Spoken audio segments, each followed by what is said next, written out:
طارق مسعود کی آواز، طارق مسعود وائس۔ کہ ہم میں سے بہت سے لوگ ایسی چیزوں پہ پریشان ہوتے ہیں جو ہماری اختیار میں نہیں ہے اس کو تبدیل کرنا، اور پھر اس پر سوچ سوچ کے پریشان ہوتے رہتے ہیں۔ کسی کا فون آیا کہ والد صاحب ہمارے بہت غصے والے ہیں، ہر وقت ڈانٹ ڈپٹ کرتے رہتے ہیں، بہوؤں کو بھی سناتے رہتے ہیں۔ میں نے ان سے کہا کہ صبر کریں۔ وہ مجھ سے بڑی امید لگا کے کال کر رہے تھے کہ میں ان کو نسخے بتاؤں گا۔ کئی دنوں سے فون ملا رہے تھے، مل نہیں رہا تھا، اب جا کے ملا تو ان کو امید تھی کہ مولوی صاحب ایسا، بھائی آپ بیان کے بعد ملیں مجھ سے، ٹھیک ہے؟ بیچارے پشاور سے آئے، لفٹ ہی نہیں کرا رہا ان کو، میں کافی دیر سے بیٹھے ہوئے ہیں۔ حالانکہ کوئی کراچی کا آدمی پشاور چلا جائے تو وہ بیچارے اتنا اکرام کرتے ہیں۔ اصل میں مجھ پر لوگ مہمان آتے ہیں تو وقت ہوتا نہیں ملاقات کا، یہ صبح سے بیٹھے ہوئے ہیں، میں ان کو ٹہلا ہی رہا ہوں۔ ٹہلا کے اب مجھے ترس آیا، میں نے کہا یار اتنا بھی صحیح نہیں ہے، اور یہ بھی ڈھیٹ بن کے بیٹھے ہوئے ہیں، یہ بھی ڈھیٹ بن کے بیٹھے ہوئے ہیں۔ خیر، تو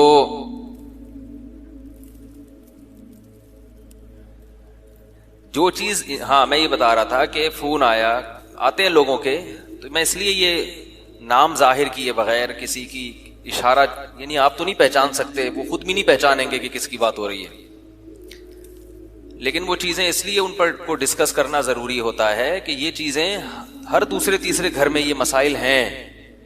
کہیں ابا خر دماغ ہیں تو کہیں میاں صاحب کا میٹر شارٹ رہتا ہے، کہیں بیگم صاحبہ سیٹ نہیں ہے، کبھی کہیں اولاد بگڑی ہوئی ہے، کہیں باس کا موڈ صحیح نہیں رہتا، آپ نے پورے مکھن کے ڈبے خالی کر دیے باس کے اوپر، مگر باس کا موڈ صحیح نہیں، کہیں مسجد کے امام سے بیزار ہیں، کہیں امام کمیٹی سے بیزار ہے، کہیں باس جو اس کے ملازمین ہیں، امپلائیز ہیں، ان سے پریشان ہیں، تو کچھ نہ کچھ ٹیڑھا میڑھا دنیا میں چلتا ہی رہتا ہے۔ حکمرانوں سے پریشان ہیں، یار پھر وہی آ گیا دوبارہ اگلے 5 سال کے لیے، ٹھیک ہے نا؟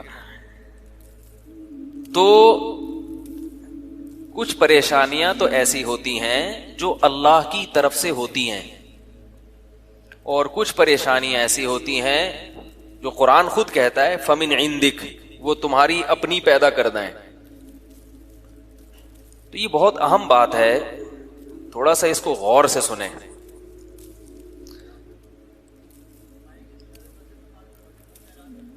اب تو بہت ساری بائکیں کھڑی ہوئی ہیں تو آدھا مجمع اٹھ کے چلا جائے گا، آئندہ کے لیے کر لیتے ہیں بھائی، بائکیں جو ہے نا یہ پیچھے ادھر مدرسہ ہے وہاں پارک کیا کریں، ٹھیک ہے؟ ابھی تو ہو گیا، غلط پارک ہو گئی، لیکن آئندہ کیا کرنا ہے آپ نے، یہ جو گلی ہے نا یہاں جو آپ نے بائکیں کھڑی کی ہوئی ہیں تو گھما کے لائیں، مسجد کا دوسرا گیٹ کھلا میدان ہے، اس میں بائک کھڑی کریں، بائک محفوظ بھی ہو جائے گی اور یہ روڈ بند بھی نہیں ہوگا۔ یہ روڈ بالکل بلاک ہو جاتا ہے، آنے جانے والوں کو تکلیف ہوتی ہے، آئندہ کر لیں، ابھی سب جائیں گے تو پھر بڑا لمبا حساب کتاب ہو جائے گا۔ تو اب فون آتے ہیں کہ ابا کا میٹر کیا رہتا ہے، ہر وقت شارٹ رہتا ہے، تو میری اب میٹر کی دکان تو ہے نہیں، بجلی کے محکمے میں جاب کرتا ہوں، تو بھائی وہ والا میٹر نکال کے ابا کا، میں مفتی صاحب ہوں، میں ان کا میٹر چینج کر دوں۔ تو اس طرح کے اور بھی کالز آتی ہیں، میرا یہ مسئلہ ہے حل نہیں ہو رہا، میرا یہ مسئلہ ہے حل نہیں ہو رہا۔ یہ تو شکر ہے کہ مجھے کال کر لیتے ہیں، کسی روحانی بابا کو کال کرتے ہیں تو وہ پھر ٹائٹ طریقے سے الو بناتے، کہتے ہیں اچھا یہ مسئلہ ہے، نوٹ کر لیں، وہ نمبر بھی دے دیتا آپ کو کہ مسئلہ نمبر یہ ہے، آپ آئندہ جب فون کریں تو ڈائری میں آپ کے مسائل لکھے ہوئے ہیں تو آپ نمبر بتا دیں، اس نمبر سے میں خود ہی نکال لوں گا کیا کیا مسائل ہیں۔ کچھ مسائل تو آپ کے ہیں، کچھ میں آپ کو پیدا کر کے مزید دے دوں گا۔ اصل میں دل میں نیت یہ ہوتی ہے کہ یہ تو آپ کے مسائل ہیں، کچھ وہ ہیں جو اب شروع ہونے والے ہیں، ٹھیک ہے نا، جو اب شروع ہونے والے ہیں۔ تو ایسے لوگوں کی کالز آتی ہیں کہ میں جب ان کو مشورہ دیتا ہوں تو کہتے ہیں ہم نے تو بڑی امیدیں لگا کے حضرت آپ کو فون کیا تھا، بہت امیدوں سے، آپ تو کہہ رہے ہیں کہ اس کا کوئی حل ہی نہیں ہے، یہ تو کیا مسئلہ ہو گیا؟ تو یہ بات خوب اچھی طرح سمجھ لیں کہ آج انشاءاللہ ایک ایسا نسخہ آپ کو بیان کرتا ہوں جو تمام مسائل کا حل ہے. وہ ٹیبلٹ کھائیں گے, وہ گولی کھائیں گے تو سارے مسئلے دنیا کے حل ہو جائیں گے. اور وہ قرآن و حدیث سے بھی ثابت ہے اور ہمارے بزرگوں سے بھی ثابت ہے. آج کل بزرگوں کو اتنا لوگوں نے بدنام کیا ہے کہ کسی بزرگ کا حوالہ دے دو بیان میں تو اس کو لوگ شخصیت پرستی پہ لے جاتے ہیں. ایسا نہیں ہے, بزرگوں کی باتیں قرآن و سنت ہی کی باتیں ہوتی ہیں. ہاں اگر کسی بزرگ کی کوئی بات قرآن و سنت کے خلاف ہے تو اس کو نہیں بیان کرنا چاہیے, اس کو رد کر دینا چاہیے.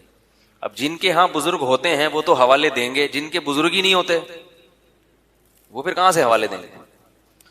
تو بعض لوگ ایسے جن کے ہاں بزرگ ہمارے ایک فرقے کے ایک بندہ تھا, کسی فرقے سے متعلق تھا, وہ ہمارے حضرت مفتی رشید احمد صاحب رحمہ اللہ سے ملنے آیا. حالانکہ اس کا مسلک وہ نہیں تھا جو ہمارے حضرت کا تھا, تو اس نے اپنا مسلک ہی چینج کر لیا حضرت کو دیکھ کے. حالانکہ حضرت تو یہ فرقہ واریت پہ باتیں کرتے ہی نہیں تھے.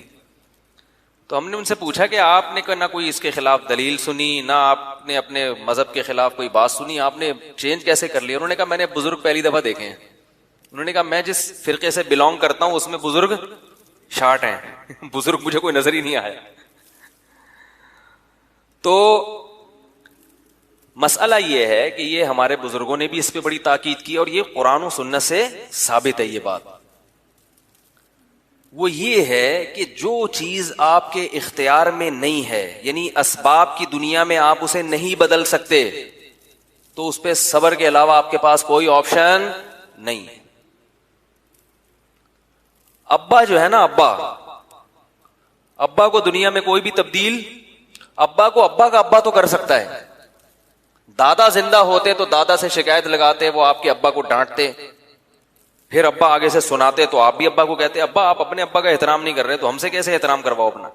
لیکن دادا تو دنیا سے چلے گئے, یا موجود ہے دادا مگر ان کا میٹر ابا سے بھی, وہ ابا سے بھی دو ہاتھ آگے ہیں. تو اب کیا کرو گے بھائی, سوائے صبر کے آپ کے پاس کوئی آپشن نہیں. بھڑکنے دو, چیخنے دو, چلانے دو. لوگ کہتے ہیں وہ ابا ایسی الٹی الٹی صلواتیں سناتے ہیں کہ بالکل ہی ہمارا میٹر شارٹ ہو جاتا ہے. بعض جگہ ایسا ہوتا ہے کہ بیٹا برداشت کر رہا ہے مگر بہو برداشت نہیں کر پاتی, وہ اپنے شوہر کو کہتی ہے کہ یہ کیا بت بن کے کھڑے ہوتے ہو ابا کے سامنے. یہ بات خوب یاد رکھو, ابا کا میٹر شارٹ ہو یا اماں کا شارٹ ہو, ہونے دو. اللہ نے ان کو بہت سارے حقوق دیے ہیں. انہوں نے جو آپ کو پال پوس کے جوان کر دیا, کھلا دیا, پلا دیا, اب ان کا حق ہے کہ ان کا میٹر شارٹ چلتا رہے. ٹھیک ہے, انہیں تو چاہیے کہ وہ ایسا نہ کریں, مگر یہ تو ان کے سوچنے کی چیز ہے نا. وہ نہیں سوچ رہے تو مجھے لوگ کہتے ہیں میرے ابا کو سمجھائیں. میں کہتا ہوں آپ کے ابا کا میں ابا تھوڑی ہوں جو ان کو سمجھاؤں گا.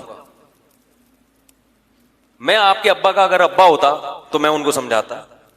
وہ کہتے نہیں آپ مفتی صاحب ہیں. میں نے کہا میں آپ کی نظر میں مفتی صاحب ہوں, آپ کے ابا کی نظر میں میرا وہ مجھ سے عقیدت نہیں کرتے. ہر آدمی ہر ایک سے تھوڑی عقیدت رکھتا ہے. آپ کو مجھ سے محبت ہے, ضروری تھوڑی آپ کے ابا کو بھی ہو. ہمارے حضرت ایک بڑی پیاری بات بتایا کرتے تھے کہ جب کوئی آپ کو ہدیہ دے نا, ہدیہ, تو یہ پوچھو یہ اپنے پیسوں سے ہے یا ابا کے پیسوں سے ہے. بعض دفعہ کمارے چھڑے چھاٹ جو جن کی انکم نہیں ہوتی وہ ابا سے پیسے لے لے کے مفتی صاحب کو ہدیہ دے رہے ہوتے. تو فرمایا کہ ان کے ابا کو ضروری نہیں کہ آپ سے عقیدت ہو. پھر والدین کو یہ چیز کیا لگتی ہے, بری لگتی ہے کہ ہمارا بیٹا ہم سے پیسے لے کے فلاں کو دے رہا ہے, تو یہ غلط ہو جاتا ہے. تو یہ بات خوب اچھی طرح ذہن میں رکھ لیں کہ والدین نے آپ کو پال پوس کے بڑا کر دیا. اب اگر وہ الٹی سیدھی سنا رہے ہیں, محبت سے سمجھا دیں, کسی کو کہہ دیں کہ بھائی ابا کو بولو ابا تھوڑا سا ہاتھ ہلکا رکھیں, ہم سے برداشت نہیں ہوتا. اتنی کوشش کر لی اور اللہ سے دعا مانگ لی, پھر بھی ابا صحیح نہیں ہو رہے تو پھر ابا کو صحیح کرنے کی فکر, بولو بھائی چھوڑ دیں. رہا یہ مسئلہ کہ یہ تو ماحول خراب ہو رہا ہے تو ہونے دیں. جو چیز آپ کے اختیار میں نہیں ہے آپ اس کی فکر اگر کریں گے تو ٹینشن کے سوا کچھ بھی حاصل نہیں ہوگا. اور اپنے اختیارات سے بڑھ کر اگر کام کریں گے, تو جتنی ٹینشن ابھی ہے اس سے زیادہ بڑی ٹینشن پیدا ہو جائے گی، اس سے زیادہ بڑی ٹینشن پیدا ہو جائے گی. آپ اپنے اختیار سے ہٹ کے اگر کام کریں گے، یہی وجہ ہے کہ بات کہاں سے کہاں نکل رہی ہے. یہ جو ابھی دنیا میں حالات خراب ہوئے ہیں نا، مسلمانوں کے حق میں بھی بہت حالات خراب ہوئے ہیں. اس میں یہ تو ٹھیک ہے کہ ظالم حکومتوں کا بہت بڑا کردار ہے، مگر بہت ساری جگہیں ایسی ہیں کہ جہاں عوام نے حکومت کو سدھارنے کے لیے وہ طریقہ اختیار کیا جس کا عوام کو اختیار نہیں تھا، اور لینے کے دینے پڑ گئے. ابھی شام کے حالات آپ کے سامنے ہیں. وہاں کی حکومت ظالم ہے، اس میں کوئی شبہ نہیں ہے، بدترین ظالم ہے. اللہ ان کو ہدایت ہے، ہدایت کے قابل نہیں ہے تو تباہ و برباد کرے، عبرت کا نشان بنائے جو ظلم وہ کر رہے ہیں. اور ائمہ حضرات کو چاہیے کہ کوشش کر کے قنوت نازلہ کا اہتمام کریں فجر کی نماز میں. تو شام کی حکومت ہے جس طرح سے ظلم کر رہی ہے، اس کے خلاف بد دعا کرنا تو بہرحال اتنی تو ہم میں طاقت ہے نا کہ بد دعا کر سکتے ہیں. پہلے تو کوشش کریں، اللہ ہدایت نہیں ہے تو اللہ ان کو تباہ و برباد کرے. لیکن یہ ہو رہا کیوں ہے؟ ظالم کو موقع کس نے دیا؟ اتنی تحریکیں ہیں وہاں مسلح جہاد کے نام پہ لڑ رہی ہیں کہ ان تحریکوں کو کچلنے کے لیے پھر حکمران یہ نہیں دیکھتے کہ یہ تحریک کا آدمی ہے یا عام عوام ہے، وہ بم برسائے چلے جا رہے ہیں. انہیں جہاں بھی شبہ ہوتا ہے کہ اس علاقے میں کوئی چھپا ہوا ہے باغی، وہ پورا علاقہ تباہ کر دیتے ہیں. جہاں شام کی حکومت کا ظلم ہے جس میں دو رائے نہیں ہو سکتی، وہاں وہ لوگ بھی تو ان حالات کے ذمہ دار ہیں کہ انہوں نے ایسے موقع پر علم جہاد کیوں بلند کیا کہ جس کو ٹھکانہ لگانا ان کے بس میں نہیں ہے. یہ باتیں کرنا بھی بڑا مشکل ہے، اس کو ہضم نہیں ہوتی لوگوں کو یہ باتیں. مجھے لوگ کہتے ہیں کہ آپ جہاد پر بیان کیوں نہیں کرتے کہ شام میں جہاد کریں. کون سی تنظیم کے ساتھ جائے گا انسان؟ کس اتنی تنظیمیں ہیں وہاں پہ، اور اتنا آپس میں اختلاف ہے کہ بڑے بڑے علماء پریشان ہیں کہ ان میں صحیح کون ہے اور غلط کون ہے. تو یہ ساری چیزیں کوئی بھی تحریک شروع کرنے سے پہلے سوچنی چاہیے کہ میں جب یہ کام کروں گا تو ایسا نہ ہو کہ اس کا ناجائز فائدہ کوئی اور اٹھا لے. لیبیا میں دیکھو کیا ہوا ہے. معمر قذافی جو تھا ظالم تھا، عیاش تھا، جو بھی تھا، لیکن سنجیدہ علماء کہتے تھے کہ اس کو برداشت کرو، اس کو تبدیل کرنے کی آپ میں طاقت اور قوت نہیں. اگر تبدیلی کی کوشش کرو تو صرف احتجاج اور دھرنے کی حد تک، زبردستی مت کرو. لیکن جو جذباتی لوگ تھے وہ نہیں مانے. انہوں نے کہا یہ عیاش ہے، اس کی یوٹیوب پہ کلپ آنا شروع ہو گئے، دیکھو شراب اور لڑکیوں کے ساتھ گھوم رہا ہے اور یہ کر رہا ہے اور وہ کر رہا ہے. اب یہ کیا ہے کہ لیبل بہت اچھا ہے مگر اس کے نتائج کیا نکلنے والے ہیں؟ خطرناک. عیاش حاکم ہے، یہ آج سے تھوڑی عیاش حکمران ہے، ہر دور میں کوئی نہ کوئی عیش پرست حاکم رہا ہے مسلمانوں کا. اس کے بارے میں قرآن و سنت کی جو تعلیمات ہیں وہ یہ نہیں ہے کہ اس حاکم کو آپ تلوار کی زور سے بدل دیں، کیونکہ حکومت کے پاس بہت طاقت ہوتی ہے، بہت پاور ہوتی ہے. اگر آپ حکومت کے خلاف اسلحہ لے کے کھڑے ہوں گے تو حکومت آپ کو بھی مارے گی اور غریبی میں بہت سارے بے گناہوں کو بھی مار دے گی. وہ ایسے موقع پر ہمیں جو حدیث سے جو چیز ملتی ہے نبی صلی اللہ علیہ وسلم سے، وہ کیا ہے کہ ظالم حاکم کے سامنے آپ کے پاس صبر کے علاوہ کوئی آپشن بولو بھائی نہیں ہے. ایک صاحب مجھے کہنے لگے کہ آپ یہ باتیں کرتے ہیں کہ حکومت کے خلاف بغاوت جائز نہیں ہے. اب دیکھو شام میں بغاوت ہوئی تو کیا نتیجہ نکل رہا ہے اس کا؟ وہ ظالم تھا، میں مانتا ہوں بشار الاسد ظالم تھا اور ظالم ہے، لیکن اس کو ظلم کا، اتنے زیادہ ظلم کا موقع کس نے فراہم کیا؟ یہ تو ان لوگوں نے فراہم کیا نا جن میں طاقت نہیں تھی اور مسلح تحریک شروع کر دی. انہوں نے اسلحے کے زور پہ جناب لڑنا شروع کر دیا. لوگ کہتے ہیں وہ پہلے سے ظلم کر رہا تھا مگر اتنی نوعیت کا نہیں تھا. اس ظلم کو برداشت کرنا آسان تھا، اور اس ظلم کو برداشت کرنا، یہ تو ویڈیو دیکھنا ممکن نہیں ہے. فیس بک پہ جو ویڈیوز آتی ہیں وہ دیکھ کے، میرے پاس تو رات کو اگر ویڈیو آئے تو میں رات کو کبھی نہیں دیکھتا، مجھے پتا ہے دیکھی تو نیند غائب، ایسی کنڈیشن ہوتی ہے. جو ویڈیو دیکھ کر نیند غائب ہو رہی ہے تو جو اپنی آنکھوں سے دیکھ رہے ہوں گے، جن کے بیٹے مر رہے ہیں، جن کے بچے قتل ہو رہے ہیں، ان پہ کیا گزر رہی ہوگی. اس لیے یہ سارے جو فسادات ہوتے ہیں وہ کیوں ہوتے ہیں؟ جو بنیادی روح کیا ہے جس پر میں آج بات کرنا چاہ رہا ہوں کہ جو چیز آپ کے اختیار میں نہیں ہے آپ وہ کام کرنا بولو بھائی شروع کر دو. اب ایک صاحب آ گئے کہ یار مجھے روزگار نہیں مل رہا, میری بیوی کیا کہہ رہی ہے, آپ کا بیان سن کے کہہ رہی ہے مجھے کیا دو, طلاق دو. اللہ کے بندو, وہ بیچارے کو وہ محنتی ہے, نہیں مل رہا روزگار, تو بیوی کا تو مطلب ہی یہی ہے کہ وہ غربت میں اور مالداری میں ہر حال میں شوہر کے ساتھ وفا کرتی ہے. گرل فرینڈ میں اور بیوی میں یہی تو فرق ہے. ہاں وہ ہے ہی اپاہج کم بخت پوستی, وہ کرتا ہی نہیں ہے, وہ ایک الگ بات ہے, لیکن وہ محنتی ہے, اللہ کی تقدیر غالب آ گئی, اس کو جاب نہیں ملی. تو جیسے وہ سوکھی روٹی پہ گزارا کر رہا ہے, عورت کو بھی چاہیے اس کے ساتھ سوکھی روٹی پہ گزارا کرے. اسی طرح بیوی میں کوئی اللہ کی طرف سے عیب پیدا ہو گیا تو اب بھائی برداشت کرو اس کو. وفا کا تقاضا ہے کہ وہ تو اگر وہ عیب پیدا نہ ہوتا تو وہ آپ کے ساتھ رہتی نا, اور آپ میں اگر عیب پیدا ہو جاتا تو بھی رہتی. اب اس میں عیب پیدا ہو گیا تو صبر کرو, برداشت کرو. کتنے لوگ ہیں بیوی کو فالج ہو گیا, 20-20 سال اس فالج زدہ عورت کے ساتھ گزارا کیا انہوں نے. تو میں نے جو یہ بیان کیا تھا اس کا یہ مطلب نہیں تھا جو بعض لوگ اس کا غلط مطلب لے رہے ہیں. شوہر بیچارہ بے روزگار ہو گیا, اپنی حماقتوں سے نہیں, ویسے ہی ہو گیا قدرت کی طرف سے.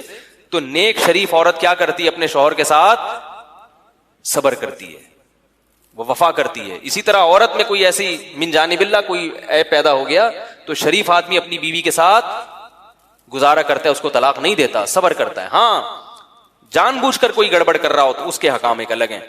تو میں یہ بات عرض کر رہا تھا کہ آپ صلی اللہ علیہ وسلم نے فرمایا کہ جاؤ کیا لے کر آؤ, 1 درہم سے اپنے گھر والوں کے لیے کھانا اور 1 درہم سے کلہاڑی لے کر آؤ. کلہاڑی, اب یہ بھی نہیں آپ نے فرمایا کہ جاؤ کلہاڑی لے کے وہیں سے جنگل میں لے کر آؤ, حوصلہ افزائی کر رہے ہیں, لاؤ میرے پاس لاؤ. وہ لے کر آئے, آپ صلی اللہ علیہ وسلم نے اس میں دستے مبارک کو اپنے ہاتھ سے ڈالا اس میں, اور وہ کلہاڑی ان صحابی کے حوالے کی. فرمایا جاؤ لکڑیاں, جنگل سے لکڑیاں کاٹو اور ان کو بیچو. وہ صحابی 10-15 دن کے بعد آئے اور کہا کہ یا رسول اللہ, میں لکڑیاں کاٹ کے بیچتا رہا اور ظاہر ہے کچھ سے کھانا بھی خریدتا رہا اور کچھ کو بچت بھی کرتا رہا, میرے پاس 15 درہم اکٹھے ہو گئے ہیں. درہم بڑی ویلیو والی چیز تھی اس زمانے میں. ایک برتن 2 درہم کا فروخت ہوا تو 15 درہم سے 15 دنوں میں وہ کتنے برتن خرید سکتے تھے, اس جیسے 7 برتن خرید سکتے تھے, اور 7 برتن کو مارکیٹ میں فروخت کر کے 15 دونی 30 درہم بنا سکتے ہیں اسی وقت. کیا سمجھائیں یار. تو میرے بھائی غریب کے ساتھ تعاون کا یہی انداز ہونا چاہیے. ہاں جو ہر آدمی پر یہ اپلائی نہیں ہوتا, بعض ایسے ہوتے ہیں جو نہیں کر سکتے, وہ پھر ایک الگ بات ہے, یا کوئی مجبوری ایسی آ گئی کہ وہ روزگار سے بھی ان کا وہ مسئلہ حل نہیں ہوگا, ایک الگ بات ہے. لیکن عام طور طریقہ کیا ہونا چاہیے کہ آپ اس کو کہیں کہ بھائی میں تمہیں رکشا خرید کے دے دیتا ہوں, ٹھیک ہے نا, رکشے کے پیسے اگر آپ کے پاس نہیں ہے تو آپ اسے کہ میں قسطوں پہ تمہیں خرید کے دے دیتا ہوں, ہر مہینے صدقے کی رقم نکالتا ہوں, تو میں رکشا اٹھا لو مارکیٹ سے اور رکشا لے کر چلتے ہوئے بازار میں نظر آؤ, اس سے کماؤ, اپنا پروفٹ نکالو اور رکشے کی قسط مجھے دے دو تاکہ میں وہ قسط وقت پہ جمع کرا دوں. جو کیش اماؤنٹ چاہیے وہ میں تمہیں دے رہا ہوں, وہ تمہارے پاس نہیں. تو ہاتھ پاؤں ہلوائیں غریبوں کے. بھائی کیا کرنا ہے, اپاہج آدمی اللہ کو پسند نہیں ہے اور اپاہج بنانے والے لوگ بھی اللہ کو پسند نہیں ہے. تو اس طرح سے یہ جو ٹرسٹ ہیں اگر کام کریں تو پھر تو ان ٹرسٹوں پہ ٹرسٹ کیا جا سکتا ہے, ورنہ اللہ کے بندو اپنا پیسہ خام خام ضائع مت کرو, اڑاؤ نہیں پیسہ. اور صدقے کے بکرے پہ تو میرے ویسے ہی بیانات ہو چکے ہیں بہت سارے, تو بات کہاں سے چلی تھی کہاں چلی گئی. تو میں یہ کر رہا تھا کہ جو چیز اپنے اختیار میں نہ ہو اس کو تبدیل کرنے کی کوشش نہیں کرنی چاہیے, اس پہ صبر کرنا چاہیے. اب ابا ہیں, اماں ہیں, اماں کو کون سیدھا کر سکتا ہے بھائی, وہ اماں ہے تو اس نے تمہیں جنا ہے, وہ کہیں گی. ایک آدمی اپنی اماں کو سمجھا رہا تھا اماں ایسے نہیں, اماں ایسے کیا کرو, تو اماں نے کہا میں نے تجھے جنا ہے یا تو نے مجھے جنا ہے, میں بیٹھا ہوا تھا وہاں پہ, میں نے تجھے پیدا کیا تو نے مجھے پیدا کیا جو مجھے سمجھا رہا ہے بیٹھ. تو اماں کہاں سمجھتی ہیں بھائی, اماں بھی نہیں سمجھے گی, ابا بھی نہیں سمجھیں گے. اور اگر میری یہ باتیں ابھی سمجھ میں نہیں آ رہی تو جب آپ ابا بن جاؤ گے نا پھر آئیں گی سمجھ میں, پھر آپ کے بچے آپ کو سمجھائیں گے تو آپ کہو گی کیسا پاگل ہے مجھے سمجھا رہا ہے, یہ کیسا پاگل ہے مجھے سمجھا رہا ہے. اسی طرح ایک بہت اہم بات اور بتا رہا ہوں, یہ بھی بہت مشکل سے بتا رہا ہوں, مجھے پتا ہے اس پہ نیگیٹو کمنٹس بہت آئیں گے. دیکھو باپ اگر ذمہ دار ہے, سمجھدار ہے, اس نے ساری زندگی آپ کو کھلایا پلایا, تو جب آپ بیرون ملک جاتے ہو تو گھر کا خرچہ ابا کے نام سے بھیجا کرو. ابا سے کہو کہ ابا یہ میں پیسے بھیج رہا ہوں, یہ پیسے آپ میری اماں پہ بھی خرچ کریں اور میرے دیگر بہن بھائیوں پہ بھی خرچ کریں. بعض لوگ کیا کرتے ہیں کہ پیسہ اماں کو بھیجنا شروع کر دیتے ہیں. اس سے باپ کے جذبات کو بہت ٹھیس پہنچتی ہے کہ میں نے ساری زندگی کھلایا پلایا, اب میرا بیٹا مجھے دینے کے بجائے کس کو دے رہا ہے؟ ماں کو دے رہا ہے. یعنی یہ وہی سمجھ سکتا ہے جس پہ گزرتی ہے, کیونکہ سربراہ کا عنصر اللہ نے جب مرد میں رکھا ہے نا, تو مرد چاہتا ہے کہ خرچہ کس کے ہاتھ سے ہو؟ میرے ہاتھ سے. ساری زندگی کھلایا, اب وہ ماتحت بن کے کھانا شروع کر دے گا تو وہ پھر بہت غصہ ہوتا ہے اس کو, کیونکہ باپ نے آپ پہ جتنا خرچ کیا ہے نا ساری زندگی, اس کو آپ کیلکولیٹ کر ہی نہیں سکتے. ماں نے آپ کی جسمانی خدمت کی ہے تو ماں کو جسمانی خدمت بہت زیادہ دو. سمجھ میں نہیں آ رہی بات؟ تو لوگ کیا کرتے ہیں کہ جب کہیں اچھی ارننگ شروع ہو گئی تو وہ کیا اماں کو پیسہ بھیجنا شروع کر دیتے ہیں. تو جو اماں کے پیسے ہیں نا وہ بھی ابا ہی کو دو. نہیں آ رہی بات؟ مثال کے طور پر آپ ہر مہینے 20,000 روپے یا 40,000 روپے گھر میں خرچہ بھیج رہے ہیں. 20,000, ایک تو طریقہ یہ کہ 40,000 آپ امی کے نام سے بھیجیں اور ابا سے کہیں امی سے لے لینا. ابا تو پھر میٹر تو ابا کا شارٹ ہوگا. یہ فطری چیز ہے, اس کا کوئی لا نہیں ہے, قانون. اگر آپ دلائل کی دنیا میں سمجھانا چاہوں گا, نہیں, دلائل میں عاجز آ جائیں گے. کچھ چیزیں ایسی ہوتی ہیں جو دلائل سے سمجھ میں نہیں آتی, وہ انسان کی نیچر ہے, فطرت ہے. آپ کسی کو اس کی نیچر کے خلاف چلائیں گے وہ نہیں چلے گا, مسئلہ خراب ہوگا یہاں سے. اب چونکہ ساری زندگی شوہر بیوی کو کما کے کھلاتا ہے, ساری زندگی گیس بجلی کے بل وہ بھر رہا ہے, بچوں کی اسکول کی فیسیں وہ بھر رہا ہے, آپ کی تعلیم پہ اس نے خرچہ کیا. اب آپ جب اپنے پاؤں پہ کھڑے ہوئے تو آپ کمائی کس کو بھیج رہے ہیں؟ ماں کو ساری کمائی بھیج رہے ہیں. تو پھر ابا کا میٹر کیا ہوتا ہے؟ شارٹ ہوتا ہے. وہ ہوگا شارٹ. ایک طریقہ تو یہ کہ سارے پیسے کس کو دے دیا آپ نے؟ اماں کو دے دیے. دوسرا طریقہ یہ کہ آدھے پیسے اماں کو دیے, آدھے پیسے ابا کو دیے. یہ بھی میری نظر میں ٹھیک نہیں ہے, یہ بھی میری نظر میں ٹھیک نہیں ہے. آپ پورے پیسے کس کو دیں؟ 40,000 ابا کو دیں, اور ابا سے کہیں کہ ابا جیسے آج تک آپ میری اماں کو کھلاتے رہے ہیں نا, اب بھی آپ اپنی ذمہ داری پہ, بلکہ یہ کہنے کی ضرورت ہی نہیں ہے. کیسے سمجھائیں بھائی؟ ابا جیسے آپ گھر کا خرچہ چلا رہے تھے پہلے, اب بھی چلائیں. مائیں کہیں گی کہ نہیں تمہارے ابا تو مجھے کچھ دیتے ہی نہیں ہے. تو اماں اب تک جس ابا نے دیا ہے, ہمیں پڑھا لکھا کے یہاں تک کر دیا کہ آج ہم سعودیہ چلے گئے, کینیڈا چلے گئے, تو آپ پہ بھی تو خرچ کر ہی رہا ہوگا نا. ایسا نہیں ہو سکتا. باپ کو بہت ٹھیس پہنچتی ہے. لوگ مجھے کہتے ہیں آپ خواتین کے حقوق پہ بیان نہیں کرتے. میں ان حقوق پہ بیان کرتا ہوں جو ہیں. ہاں, ابا اگر ایسے کنجوس ہیں, اللہ نہ کرے, کہ وہ آپ کی اماں کا خیال کر ہی نہیں رہے, ایسے بھی ابا مارکیٹ میں وافر مقدار میں لالچی, یا لوگ پہلے نہیں ہوتے تھے ایسے ابا. ابا تو ابا ہوتا ہے یار. ابا کو تو کھلا کے جو مزہ آتا ہے وہ کسی اور کام میں نہیں آتا. مرد کو تو مرد کہتے اس لیے کہ اس کو کھانے میں اتنا مزہ نہیں آتا جتنا کھلانے میں آتا ہے. لیکن میں نے جمعے کے بیان میں کیا تھا نا, مرد مارکیٹ سے کیا ہوتے جا رہے ہیں؟ شارٹ ہو. وہ خاتون کا میں نے بتایا تھا نا, کہہ رہی ہیں بندے ہی بندے ہیں. میں نے کہا بندے نہیں ہیں, یہ وسیم بھائی ہیں, سلیم بھائی ہیں, کلیم بھائی ہیں, بندے نہیں ہیں. بندے کیا ہیں؟ تو مرد کی یہ فطرت ہے کہ وہ کھلا کے کیا ہوتا ہے؟ خوش ہوتا ہے. تو اگر ابا اس قسم کے ہیں کہ وہ ہاتھ ان کا بہت تنگ ہے اور اماں پہ آپ کو پتا ہے کہ وہ خرچ نہیں کریں گے, پھر مجبوری میں چپکے سے اماں کو لفافے, بولو بھائی, پکڑا دیا گیا. جس گھر میں اس قسم کے ابا پائے جائیں, اگر ابا سخی ہیں تو ابا کو ہی دو سارا, اماں کو. ہاں, ہدیہ دینا امی کو, ماں کو گفٹ دے دینا, وہ تو الگ چیز ہے. یہ بھی اماں ہی کو دے رہے ہیں, مگر واسطہ کس کو بنا رہے ہیں؟ بولو نا بھائی. دینا اماں ہی کو ہے, لیکن کس کے ذریعے سے؟ دیکھو اس کی ایک مثال دیتا ہوں تو بات سمجھ میں آئے گی. ہمارے ایک رشتے دار تھے, جب اپنے وہ شپ پہ تھے, ابھی بھی ہیں, وہ جب گھر جاتے پیسہ کما کے جاتے, اب جب گھر آتے تو کیا ہے کہ بھائی سب بہنوں پہ بھی خرچ کرنا ہے, بھائیوں پہ بھی دینا, سب انتظار میں ہوتا ہے نا, ہمارا بھائی آیا, بھائی باہر سے امریکہ سے آیا, کچھ لے کر آیا ہوگا, تو سب کی نیتیں ہوتی ہیں, اور یہ چلتا ہے اتنا مارکیٹ میں, بہن بھائی کا رشتہ ہے. تو وہ خود نہیں دیتے تھے, وہ اپنے ابا کو کہتے تھے یہ پیسے آپ میرے بہن بھائیوں میں بانٹ دیں, تاکہ نام کس کا اونچا رہے؟ باپ کا نام. لگے یہ کہ باپ دے رہا ہے, بھائی نہیں دے رہا. جب تک باپ زندہ ہے تو میری کیا اوقات ہے بھائی.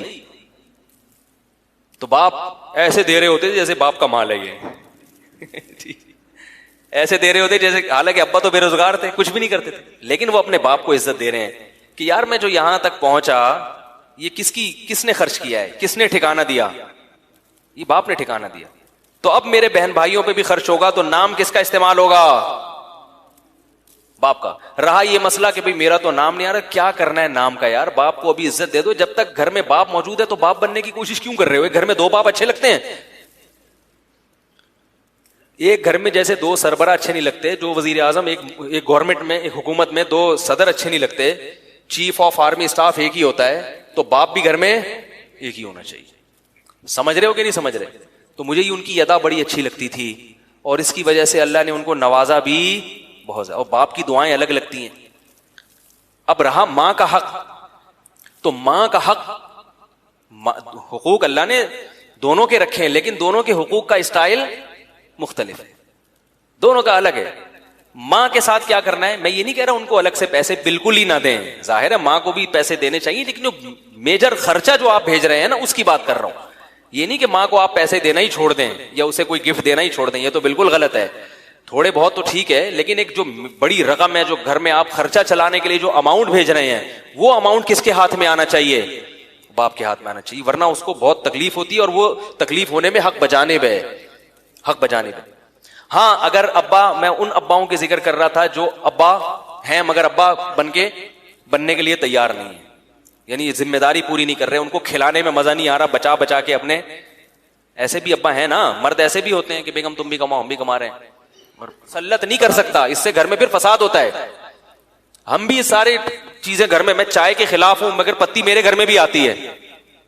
کتنے بیانات کرتا ہوں چائے کے خلاف, چائے کے خلاف, گھر والے بھی سنتے ہیں بیانات, مگر میں نے پتی پر پابندی نہیں لگائی ہے. سمجھا دیا بھائی گھر والوں کو, بھائی نہیں پیو, نقصان دہ, کیلشیم بھی ختم ہوتا ہے, پیشاب زیادہ آتا ہے, پانی جسم کا ختم ہوتا ہے, بلڈ پریشر ہائی ہوتا ہے, اتنے نقصانات ہے. سمجھا دیا, نہیں سمجھ میں آ رہا, پینا ہے پی لو بھائی, کیا کریں, ساری دنیا پی رہی ہے. اب اگر ہم اتنی چیزوں پہ, کیونکہ حلال و حرام پر عمل کروا لیں, یہ بڑی بات ہے.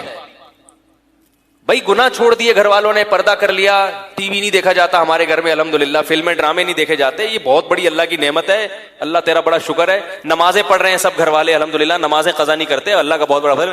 تھوڑا بہت سٹا لگا لیا چائے کا, چلتا ہے بھائی. تو اپنی ذات کی حد تک تو انسان کو سخت ہونا چاہیے, دوسرے کے معاملے میں نرم ہونا چاہیے. سمجھائیں, مگر یہ کوئی ایسی چیز نہیں ہے کہ اس پہ آپ ڈنڈا لے کے, کیونکہ میرے بیانات ایسے ہوئے لوگوں نے برگر پہ پابندی لگا دی. مفتی صاحب نے کہا برگم کھاؤ گے تو برگر کی طرح گول ہو جاؤ گے. وہ مثال دے رہے تھے کہ یہ سر رکھا ہوا ہے بغیر گردن کے, ایسے ہو جاؤ گے. غلط چیز غلط ہی ہوتی ہے. بس اب گھر میں بیگم بول رہی ہے یار میں کدھر شادی ہو کے آ گئی. چاہیے تو اس کو کہ اس بات پر عمل کرے, لیکن نہیں عمل کر رہی تو بھائی وہ چائے پینے سے اتنا بی پی ہائی نہیں ہوگا, لیکن اس قسم کی نصیحتوں سے بلڈ پریشر ایک دم ٹینشن والا ماحول ہو. ٹینشن گھر میں پیدا نہیں کرو, محبت سے, امن شانتی کا. بیگم بہت اچھا بیان تھا مولوی صاحب کا, چھوڑ دو یار, میں بھی چھوڑتا ہوں, تم بھی چھوڑتے ہیں, نہیں چھوڑ رہی, پی لے بھائی تو. ہم بھی یہ سمجھاتے رہتے ہیں, بچوں کی چاکلیٹوں پہ میں اتنا گھر میں لڑتا ہوں, نہیں کھلاؤ چاکلیٹیں, نہیں کھلاؤ پاپڑ, پھر بھی بچے کنی کترا کے جا رہے ہوتے ہیں پاپڑ لے کے. پاپڑ کے خلاف ادھر بیان ہوا, باہر نکلا تو ہمارا بچہ پاپڑ کھا رہا ہوتا ہے بیٹھ. تو اب کیا کرے آدمی, بھائی سب بچے کھا رہے ہیں, سمجھا کے تھک گئے, اب وہ نکل جاتے ہیں پتلی گلی سے. تو بس کوشش کر رہے ہیں, نہیں ہو رہی تو ٹھیک ہے, گناہ سے بچ جائیں, پھر بھی کوشش کریں صحت کی چیزیں گھر میں آئیں, سمجھاتے رہیں, سمجھ جائے ٹھیک ہے, پھر یہ بھی چیز آپ کے اختیار میں نہیں ہے. اب گھر کا ماحول خراب نہ کریں, چھوٹی چھوٹی ماحول خراب لڑنے کے لیے, اور بہت بڑی بڑی چیزیں, نماز پہ پٹے بازی کرو, ٹھیک ہے نا. بیگم صاحبہ جناب وہ صبح سے شام موبائل پہ گپیں لگاتی رہتی ہیں, کان خراب ہو رہے ہیں, اور گھر میں ٹائم ہی نہیں دے رہی ہیں, آپ کی خدمت ہی نہیں کر رہی. بڑی بڑی چیزوں میں خدمت, چھوٹی خدمت کے معاملے میں یہ جو خواتین مجھ پہ الزام لگاتی ہیں ان کے حقوق پر میں بات نہیں کرتا. میرا ظرف خواتین کے معاملے میں اتنا بڑا ہے کہ میں اگر خواتین کے معاملے میں آپ کو وہ جو میرا ظرف ہے وہ بتانا شروع کر دوں تو آپ کہو گے یار یہ ہماری عورتوں کو بگاڑ رہا ہے. میرا یہ نظریہ ہے کہ گھر میں بیوی کو چاہیے کھانا پکائے, پک گیا ٹھیک ہے, نہیں آئے تو کوئی بات نہیں, ہوٹل میں جا کے کھا لو, پڈے بازی اتنا برداشت کر لو گے آپ لوگ؟ آپ تو جب گھر میں جاتے ہو نا, کھانا ہے نہیں ہے, اٹھا کے پلیٹیں پھینکنا شروع کر دی. ہمارا الحمدللہ یہ اسٹائل, کھانا ہے نہیں ہے, چلو بھائی نکلو, یاد ہی نہیں رہا بتانا یار, ہمیں بھی نہیں یاد, ایسے چل رہا ہے سسٹم. ویسے تو گھر میں اللہ کا شکر ہے کھانا ملتا ہے. ان چیزوں میں لڑنا یہ غیرت کے, بولو بھائی. کپڑے دھونے پہ بیگم نے کپڑے نہیں دھوئے, سمجھا دو, نہیں دھوئے کوئی بات نہیں یار, خود ہی دھو لو, کوئی اتنا بڑا مسئلہ نہیں. صفائی نہیں کی کمرے کی, سمجھاؤ بیگم گھر صاف رکھا کرو, نہیں کر رہی خود ہی صاف کر لو یار. یہ ان چیزوں میں, ہاں جو چیزیں آپ کی فیملی سسٹم کو تباہ کر دیں گی ان میں ہم خواتین کو پھر انوالو ہونے نہیں دیتے. ہم کہتے ہیں یہ ایسا نہیں ہے, بڑی بڑی چیزوں میں اطاعت کس کی ہوگی, کمائی نہیں, جاب نہیں کرنے دیں گے خواتین کو. جاب کا اتنی آزادی دے دی کہ جاب کریں تو اس میں عورت ہی کا نقصان ہے. مرد اپاہج ہو رہے ہیں خواتین کی جاب کی وجہ سے, مردوں کو عورت کی کمائی ان کے منہ کو لگ رہی ہے, باہر کا ماحول خراب ہو رہا ہے, بے حیائی پھیل رہی ہے. تو ابا کی بات چل رہی تھی. ابا اگر بہت کنجوس ہیں, اللہ نہ کرے, لیکن سب کچھ دنیا میں ہو سکتا ہے, تو پھر آپ نے اماں کو الگ سے خرچہ بھیج دیں, لیکن چپکے سے ابا کو پتہ نہ چلے, کیونکہ ابا کا میٹر پہلے ہی سیٹ نہیں ہے تو وہ اور زیادہ شارٹ ہو جائے گا, تاکہ ان کے جذبات کو بھی ٹھیس نہ پہنچے. تو خیال تو اماں کا بھی کرنا ہے آپ نے, ابا کا. باقی کچھ چیزیں ایسی ہیں جو شریعت نے ماں کو حق زیادہ دیا ہے. حدیث میں آتا ہے نا, ماں کا حق 3 گنا زیادہ ہے. تو وہ کس چیز میں ہے؟ حسن اخلاق میں. کس میں ہے؟ حسن اخلاق. جو زبان سے جن چیزوں کا تعلق ہے, خدمت سے جن چیزوں کا تعلق ہے, وہ اتنا نرم لہجہ اختیار کرنا ہے ماں سے بات کرنے میں, اتنی میٹھی بولی بولنی ہے کہ ابا سے جو بات کرتے ہوئے جو آپ جتنی شکر ملاتے ہیں نا اپنے کلام میں, 1 چمچ ملاتے ہیں, تو اماں سے بات کرتے ہوئے اس کلام میں 3 چمچے ملانے ہیں آپ نے. پھر آپ نے امی سے اپنی بات کرنی ہے, لاڈ پیار والا معاملہ کرنا ہے اماں سے. جب اماں بیٹھی ہوئی ہو اس کی گود میں سر رکھ کے لیٹ جاؤ. ابا کی گود میں اگر سر رکھا آپ نے تو ابا کا میٹر پھر کیا ہو جائے گا. ابا کو اس قسم کے لاڈ چاہیے نہیں ہوتے ہیں بھائی. حقوق تو دونوں کے ہیں, لیکن اسٹائل دونوں کا کیا ہے. ابا کو یہ والے لاڈ نہیں چاہیے, میرا بیٹا آ رہا ہے گود میں, ابو ابو کتنے, ابو گیا ہٹا پہ ادھر جا, وہ آ رہی ہے تیرے بغلیں صاف کر لیا کر کبھی. ماں سے جا کے لپٹو گے, ماں کی گود میں سر رکھ کے, وہ اور خوش ہوگی, وہ تو پرانی یادیں تازہ ہو جائیں گی. بچے کیسے ماں سے لپٹے ہوئے ہوتے ہیں. تو ماں کو یہ چیزیں چاہیے. پھر اسی لپٹنے کے دوران چپکے سے لفافہ بھی ابا کو سے چھپا کے پکڑا دیا آپ نے, اگر ابا اس قسم کے ہیں, ورنہ ابا کو دو, ابا ہی خرچ کریں. سمجھ رہے ہو نا. تو یہ کچھ گھریلو چیزیں ہوتی ہیں جو مارکیٹ میں ان کی رعایت نہیں ہوتی, گھروں میں رعایت نہیں ہوتی, پھر پھڈے بازی ہوتی ہے, پھر پریشان ہے, ابا کا ہر وقت میٹر کیوں شارٹ رہتا ہے. ابا کا میٹر اس لیے شارٹ ہو رہا ہے کہ تم یہ اس پر عمل نہیں کر رہے. اور یہ بھی یاد رکھو, اس زمانے میں انسان کا میٹر شارٹ کسی اور چیز پر ہوتا ہے اور نکالتا غصہ کسی اور چیز. یہ بھی میاں بیوی کے جھگڑے میں بہت ہوتا ہے, اور ویسے بھی یہ بہت ہوتا ہے. اب لوگ مجھے بتاتے ہیں کہ وہ بیگم صاحبہ کو غصہ آیا, اس نے یہ کر دیا. بھائی وہ غصہ کسی اور چیز پہ آیا ہے اس کو, لیکن وہ چیز بتائے گی تو اس کو پتا ہے آپ کو اور غصہ آ جائے گا, تو وہ نکل کسی اور طریقے سے رہا ہے. تو اسی طرح بعض دفعہ ماں باپ کو غصہ کسی اور بات پہ آیا ہوا ہوتا ہے, وہ بات بتا نہیں سکتے ہیں. وہ ابا کو یہ بات بری لگتی ہے کہ میں یہ بولوں پیسے مجھے دیا کرو, وہ ان کو یہ اپنی غیرت کے خلاف لگتا ہے کہ میں گویا بیٹے سے بھیک مانگ رہا ہوں, تو وہ نکال کسی اور, وہ بہو کی شکایتیں لگانا شروع کر دیں گے آپ سے. تمہاری بیگم ایسی, اس کو تو سنبھالو, کم وقت لا کے رکھ دی ہمارے یہاں, یہ نہیں ہوتا, یہ نہیں ہوتا ہے, بیٹا نالائق ہے. میں ایک واقعہ بتاؤں آپ کو, 2 بھائیوں میں لڑائی تھی, میں کئی جگہ بیان کر چکا ہوں. چھوٹا بھائی بڑے بھائی سے پریشان تھا, اور لڑائی پھڈے یہ وہ بہت مشکل. تو میں نے بڑا چھوٹے سے پریشان تھا, تو میں نے بڑے سے کہا کہ میں نے کہا یار آپ اس چھوٹے کو ہدیہ دیا کرو. اصل میں مسئلہ یہ تھا کہ بڑا مالدار تھا, چھوٹے کے پاس پیسے ہوتے نہیں تھے. اب چھوٹے کو خیال ہوتا ہے یار تھوڑا سا تو خیال کرو نا, میرا اللہ نے بھائی بنایا. بھائی تھا کنجوس, وہ دیتا نہیں تھا. تو اب چھوٹا بجائے اس کے کہ پوری بات کر دے کہ آپ پہ مجھے اس لیے مجھے غصہ آتا ہے کہ آپ ایک دھیلا بھی مجھے نہیں دیتے, وہ یہ کہے گا نہیں زبان سے, اس کو شرم آتی ہے کہتے ہوئے, یا غیرت کے خلاف لگتا ہے, تو وہ پھر اور طریقے سے اپنی جو ہے نا وہ غصہ نکالتا ہے. تو میں سمجھ گیا, میں نے کہا بھائی بڑے بھائی سے, میں نے کہا یار اس کو نا ہر مہینے پیسے دے دیا کرو. چھوٹا کہتا ہے پیسے ویسے نہیں چاہیے مجھے, پیسے ویسے. میں نے بڑے سے میں نے کہا دے دیا کرو. بولے مجھے بس ویسے ہی یہ نہیں کروں, صدقہ نکالنا ہے. تو نتیجہ کیا نکلا, جب اس نے تھوڑے تھوڑے پیسے دینا شروع کیے, اب جو بڑے میں برائیاں تھی نا, چھوٹے کو وہ برائیاں بھی برائیاں نہیں لگتی, ان برائیوں میں بھی بھائی کا دفاع کرتا ہے وہ. تو کبھی بھی پھڈے بازی ہو, کوئی چڑچڑا بیٹھا ہوا ہے, دماغ موڈ آف ہے, تو جو چیز نظر آ رہی ہے اس پر نہ فوراً چلے جایا کرو, پیچھے اس کی کوئی نہ کوئی ریزن ہوتی ہے. سمجھ رہے ہو, وجہ کچھ اور ہوتی ہے, اور ہمارے معاشرے میں غصہ نکالا کسی اور طرح کے سے جا رہا ہوتا ہے. تو اکثر و بیشتر یہ ہوتا ہے. تو یہ بات میں جلدی سے بات ختم کروں, وقت بہت زیادہ ہو گیا, کہ جو چیز آپ کے اب ابا کی میں مثال دے رہا تھا کہ وہ چڑچڑے ہیں, تو اب آپ کیا کرو گے؟ ابا چینج تو نہیں کر سکتے نا، بائک خراب ہے تو بیچ کے دوسری لے آؤ جا کے، گاڑی مسئلہ کر رہی ہے تو بیچو دوسری خرید لو. ابا مسئلہ کر رہے ہیں تو ابا چینج نہیں ہو سکتے، ابا کو چھوڑ کے بھی نہیں جا سکتے. تو پھر یہی حل ہے، برداشت کرو. ٹھیک ہے، کیا کرو؟ قرآن نے اس لیے تو کہہ دیا کہ جب بڑھاپے کو پہنچ جائے تو کیا کرو؟ برداشت. کوئی آپشن نہیں ہے آپ کو. رہا یہ مسئلہ کہ کیسے، وہ تو اتنی غلط باتیں کرتے ہیں. تو بھائی اگر صحیح بات کرتے تو پھر برداشت کا حکم تھوڑی ہوتا. غلط باتوں ہی پہ تو برداشت کا حکم ہے. بعض لوگ کہتے ہیں یار ہم سے کبھی کبھار برداشت نہیں ہوتا، ہم بھی آگے سے سنا دیتے ہیں. میں کہتا ہوں اگر کبھی کبھار آپ سنا دیں توبہ استغفار کر لو. اب سنا دیا، ماضی کو تو چینج نہیں کیا جا سکتا نا. آئندہ کے لیے عزم کرو، اللہ آئندہ نہیں سناؤں گا. اور ماضی میں جو ہو گیا اب وہ بھی چینج کرنا آپ کے اختیار میں نہیں ہے. جو گناہ ہو گیا وہ چینج نہیں ہو سکتا، اس پہ توبہ ہو سکتی ہے. اب اس کو لے کے نہیں بیٹھے رہو کہ یار میں نے یہ سنو، میرے کہیں امالی تو ضائع نہیں ہو گئے، یار یہ تو نہیں ہو گیا. ایک صاحب کا میرے پاس فون آیا، حضرت مجھ سے گناہ ہو گیا تھا، میں کیا کروں؟ میں نے کہا بہت غلط کیا آپ نے، توبہ کرو استغفار کرو. کہہ رہے میں توبہ کر لی ہے. پھر فون آیا، حضرت مجھے دل خراب ہو رہا ہے میرا. میں نے کہا اللہ کے بندے تو رو کے توبہ کر لی، اللہ سے کچھ صدقہ خیرات بھی کر دو تاکہ اللہ کا غضب ٹھنڈا ہو جائے.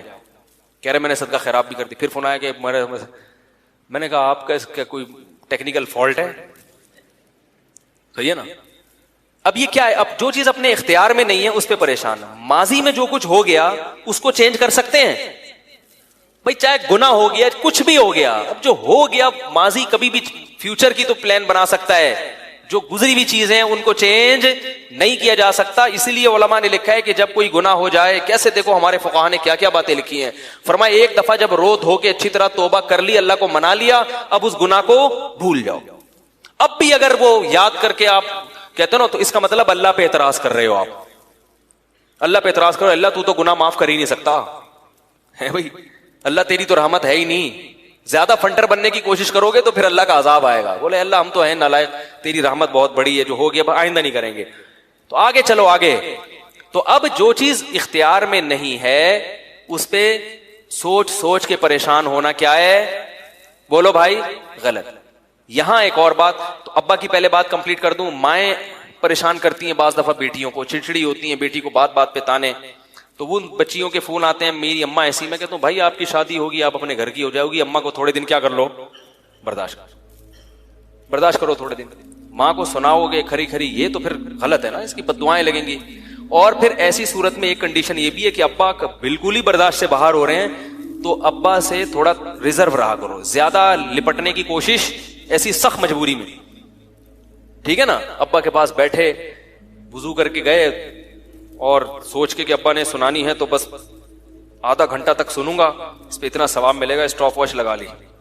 جب انسان ایک محدود ہوتا ہے نا، تو وہ جب ایک محدود ٹائم ہوتا ہے نا، اس کو پتا ہے بھائی اتنا لامحدود چیز برداشت نہیں ہوتی، محدود چیز برداشت ہو جاتی ہے. جیسے آپ کو کوئی کوڑے مار رہا ہو، آپ کو پتا ہے یار 100 کے بعد چھوڑ دے گا، برداشت کر لو گے. اور مارے جا رہا ہے، آپ کو پتہ ہی نہیں کب چھوڑے گا. تو بھائی ابا سے ملنا بھی ہے، تو اب آپ گئے بھائی ملنا ہے، ابا روزانہ آدھا گھنٹہ ملنا ہے. اسٹاپ واچ لگا لی، بٹن دبا دی. ابا کو نہیں بتاؤ ورنہ پھر کسی اور سے ملنے کے قابل نہیں رہو گے. ایسے اس قسم کے اباؤں کی بات کرو. اسٹاپ واچ لگایا، بیٹھ گئے. ابا نے سنانے شروع، بھائی تو سالہ اپنی جورو کا غلام بنا ہوا ہے، کمبخت، تیری شادی کیا کر دی ہے، تو تو سالہ ہر وقت کمرے سے کمبخت نکلتا ہی نہیں ہے. ہمارے ہاں بھی ایسا ہوتا تھا، اپنی بیوی کو تو سدھار. یہ جو چل رہی ہے گھر میں بات. اور تیری اماں نے میرے الگ پریشان کر کے رکھا ہوا ہے. تیری اماں جو ہے نا ہر وقت چڑ پٹ کرتی رہتی ہے، ساری زندگی گزارا کیا میں نے، تو بھی کچھ کرتا ورتا ہے نہیں، کمبخت بے روزگار گھومتا پھرتا ہے. وہ صلواتیں سنا رہے ہیں، آپ نے کیا کیا بھائی؟ 10 منٹ ہو گئے. کتنے رہ گئے؟ 20 منٹ رہ گئے. تو اس طرح سے جب 10 منٹ ہو گئے، اب آپ نے پتلی گلی سے نکلنا ہے، کیونکہ بہرحال ایک حد ہوتی ہے انسان کی. تو اس سے پہلے کہ پھٹو، کوئی بہانہ کر کے نکل لو. تو حق بھی ادا کرنا ہے ایسی مجبوری میں، کیونکہ یہ بہت سارے گھروں میں اس طرح کے مسائل چل رہے ہیں. تو وہ اور لیکن یاد رکھو ماں باپ کا نعم البدل کبھی بھی نہیں ملے گا. اور یاد رکھو جتنا باپ اور ماں کے سامنے خاموش رہ لگے نا، اس سے بڑی دنیا میں کوئی عبادت ہے ہی نہیں. کسی نے مجھے فون کیا کہ ہمارے ابا جب گھر میں بیٹوں کو سناتے ہیں، بہویں تو چیختی ہیں، بیٹے نہیں چیختے، صبر کرتے ہیں. پھر بہوؤں کو اعتراض ہوتا ہے کہ یہ اتنا سنا رہے ہیں، آپ بولتے کیوں نہیں؟ میں نے کہا اپنی بیویوں کو بول دیا کرو کہ ہم لوگ عزت دار لوگ ہیں، ہمارے ہاں ماں باپ کے سامنے اونچی آواز میں بات کرنے کا رواج خاندانی ہونے کی علامت ہے نا. بھائی خاندانی لوگ ہیں, ہمارے ہاں باپ کے سامنے اونچی آواز سے بات کرنے کا رواج نہیں ہے. مجھ سے غلطی ہو گئی کہ آپ کسی غیر اچھے خاندان کی نہیں تھی جو میں آپ کو لے آیا. ہماری تو یہی پرمپرا ہے. اور بیگم جب تمہارے بچے بڑے ہوں گے نا تو ان کو بھی میں تمہارے سامنے چیخنے نہیں دوں گا, ان کو یہ سمجھا دوں گا بیگم خاندانی بنو. وہ پھر بیگم کہے گی کہ نہیں یہ تو غلط کہہ رہے ہیں, تو بیگم غلط بات ہی کو برداشت کیا جاتا ہے, صحیح بات کو برداشت نہیں کیا جاتا. صحیح بات تو پھر اس کو فالو کیا جاتا ہے. غلط ہے میں مانتا ہوں غلط ہے لیکن برداشت. تو یاد رکھو جس نے ماں باپ کو برداشت کر لیا, اور یہ برداشت کر کے احسان نہ جتلایا کرو. تو میں ایک مزاح میں ایک بات سمجھاتا ہوں کہ آدھا گھنٹہ اسٹاپ واچ لگا کے, تو یہ تو ایک مزاح سے ایک بات سمجھانے کے لیے, لیکن جتنا دیر آپ کے ان کے پاس گزر رہا ہے وہ صلواتیں سنا رہے ہیں, ہمت تو یہ کہ مسکرا کے سہو. میں ایک پٹھان کا واقعہ سناتا ہوں نا, دادا نے اٹھا کے جوتا مارا تو وہ مجھے ہنستا ہوا واقعہ سنا رہا ہے, کہہ رہے ہمیں ہمارے دادا کا میٹر کسی بھی وقت کیا ہو جاتا ہے, شارٹ ہو جاتا ہے. وہ اپنا واقعہ سنا رہا تھا مجھے ہنس کے, کہہ رہے ہم سب, ایک تو ماشاءاللہ ان کی نسل بہت ہوتی ہے, کہہ رہے ہیں ہمارے سب, میرے ابا بھی بیٹھے ہوئے, چاچے بھی بیٹھے ہوئے, اور ہم لوگ بھی بیٹھے ہوئے, اور دادا صاحب جو تھے نا ان کو نسوار نہیں ملی ہوگی, کیا ہوگا میٹر شارٹ ہوگا. میں نے کہا پھر کیا؟ وہ کہہ رہے دادا نے اٹھا کے جوتے مارنا شروع کیے. وہ ہنس کے سنا رہا ہے, کہہ رہے ہم کمرے سے بھاگ رہے ہیں یار ہمارے نہ لگ جائے. مجھے اتنا اچھا لگا, میں نے کہا خاندانی ہونے کی بولو بھائی علامت ہے. یہ کس کی علامت ہے؟ خاندانی ہونے کی علامت. دادا نے ٹھکائی لگائی اور ہنس کے, جس میں تکبر ہوتا ہے وہ کہتا ہے ہمارے دادا کو تو اس عمر میں بھی شرم نہیں آتی بچوں کو مارتے ہوئے. اگر غیر خاندانی ہوتا تو کیا کہہ رہا ہوتا؟ یار ہمارے دادا کو تو یہ بھی خیال نہیں. اور پھر جو دادا کا بیٹا ہے نا باپ, وہ کیا کہہ رہا ہوتا کہ میرے جوان بچوں کے سامنے دادا مجھے سناتا ہے, کم از کم انہی کا خیال کر لیا ہوتا. تو یاد رکھو جتنا برداشت کرو گے اتنا کیا ہوگا, آپ ہی کی آخرت بنے گی, دنیا بھی سنورے گی. ماں باپ کو جو برداشت کرتا ہے, حدیث سے ثابت ہے کہ دنیا میں بھی اس کا اجر ملتا ہے. ایک آخری واقعہ سنا کے اپنی بات ختم کرتا ہوں, ذہن سے واقعہ نکل گیا, بڑا دلچسپ واقعہ تھا, دعا کریں یاد آ جائے. بڑا دلچسپ واقعہ تھا, وہ بہت سبق آموز تھا. کیا بات کر رہا تھا میں اس لیے وہ کہہ رہا ہوں تاکہ مجھے وہ واقعہ ذہن میں آ جائے. یعنی وہ یہ تانا دیتے ہیں نا کہ دادا نے ہماری ٹھکائی لگائی, دادا ہماری ٹھکائی لگا رہے ہیں. نہیں, دادا کا میٹر شارٹ ہو گیا وہ تو ہوتا ہی رہتا ہے, دادا نے ٹھکائی لگائی. تو بڑے ہنس کے بتا رہا تھا. اس پر ایک واقعہ یاد آیا تھا, ایک دم شارٹ ہوا ہے.